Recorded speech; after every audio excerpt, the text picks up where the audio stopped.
6 best exercises that can help control high blood pressure. 1. 10 minutes of brisk or moderate walking 3 times a day. Exercise lowers blood pressure by reducing blood vessel stiffness so blood can flow more easily. The effects of exercise are most noticeable during and immediately after a workout. Lowered blood pressure can be most significant right after you work out. So, health professionals theorized the ideal way to combat high blood pressure might be to break up your workout into several sessions throughout the day.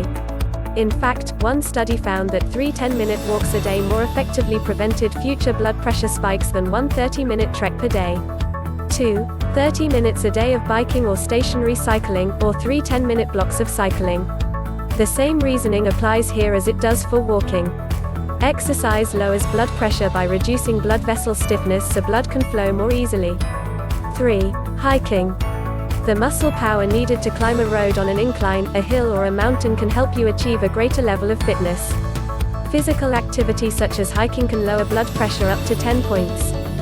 4. Desk treadmilling or pedal pushing. Blood pressure readings were even more optimal in a study when participants ambled along at a slow 1 mile per hour pace at desk-based treadmills for at least 10 minutes every hour, or pedaled stationary bikes under a desk for at least 10 minutes every hour. 5. Weight training. Although it sounds counterintuitive, weight training or lifting can reduce blood pressure. Strength training actually raises blood pressure levels temporarily, but can help overall fitness, which will improve blood pressure levels as well. 6. Swimming. This form of exercise can be beneficial in controlling blood pressure in adults 60 and older, another study found. Over a period of 12 weeks, swimmer participants gradually worked their way up to 45 minutes of continuous swimming at a time. By the end of the study, the swimmers had reduced their systolic blood pressure by an average of 9 points. You can lose gains after stopping exercise for 2 weeks.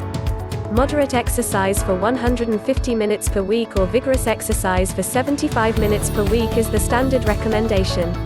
Disclaimer: the materials and the information contained on this channel are provided for general and educational purposes only and do not constitute any legal, medical or other professional advice on any subject matter.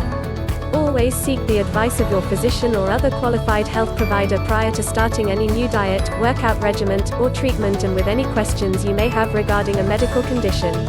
If you have or suspect that you have a medical problem, please contact your healthcare provider immediately.